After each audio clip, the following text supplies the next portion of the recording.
ඔයාලට බලන්න පුළුවන් තව පැය කීයක් ඔයාලට වැඩ කරන්න පුළුවන්ද කියලා.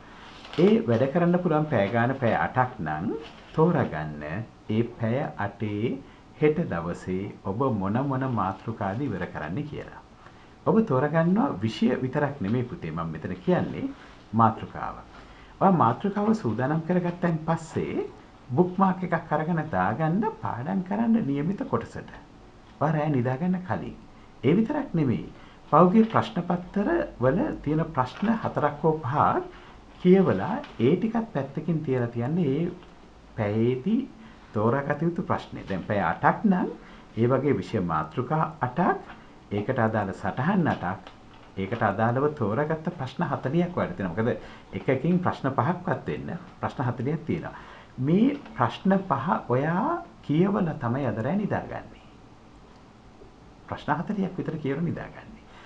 ඔයා දැන් මේ හිතාගන්න ප්‍රශ්න එන්න පුළුවන් ප්‍රශ්න මොනවාද කියන එක ඔයා දන්නේ නැහැ විභාගෙට. හැබැයි ඔයා පහුගිය ප්‍රශ්න පත්‍ර 5කටවත් ආ සූදානම් වෙලා තියෙනවා. රෑ එතකොට ඔයා දන්න ඔයාගේ යටිහිත දන්නවා මෙන්න හෙට මම වැඩ කරන මාතෘකාවල් ටික මේ ටික කියලා. ඔයාට අවශ්‍ය කරන ඔයාගේ පහුගිය කාලේ ඉගෙන ගත්ත හැම කරුණකටම අදාළ දේවල් ඔයා ලෑස්ති කරගෙන තියාගෙන ඉන්නවා හෙට දවසේ වැඩ කරන්න. දැන් ඉස්සෙල්ලා මෙහෙමයි කරන්නේ. ඔයා කාමරේට ඇවිල්ලා ඔයාගේ මේසේ වාඩි වෙලා වැඩ කරන්න ලෑස්ති වෙනකොටම ඔයා දන්නවා මෙන්න නියමිත මාතෘකාව කියලා. ඔයාට තප්පර ගාණක් ඇතුළත ඔයාගේ නෝට් එක ඔයාගේ අතට එනවා. හැබැයි මේ නෝට් එක ගත්තට නෝට් එක කියවන්නේ නැහැ. ඉස්සෙල්ලා මොකද්ද කරන්නේ?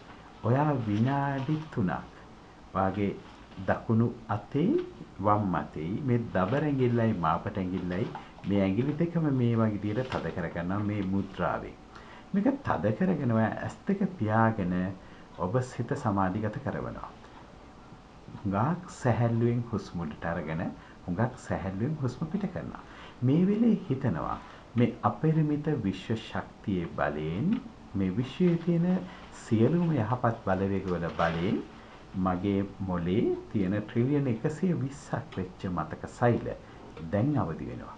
මා මේ කියවන්න යන විනාඩි 22ේදී මා කියවන විෂය මාතෘකාවට අදාළ සියලුම කරුණු හොඳින් ධාරණය කරගන්නත් මට පුළුවන්. ඒ විතරක් නෙමෙයි ඊළඟට මම ලියන උත්තරේට ඒ අවශ්‍ය කරුණු විතරක් හොඳටම උත්තර ලියන්නත් පුළුවන්. ඔයා මේ විදිහටම ඔයාට කියා ගන්නවා. ඊට පස්සේ වේගෙන් ඔයා ගත්තා ඔයාගේ සටහන අරගෙන ඉතාමත්ම වේගෙන් කියවගෙන ගියා.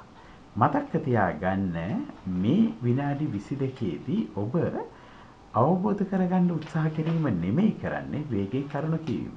මොකද මේ අන්තිම සුමානේ පුතේ ඔයා මෙච්චර දවසක් වැඩ කරපුවා නැවත ආවර්ජනය කරන්න ගත කරන කාලය නිසා.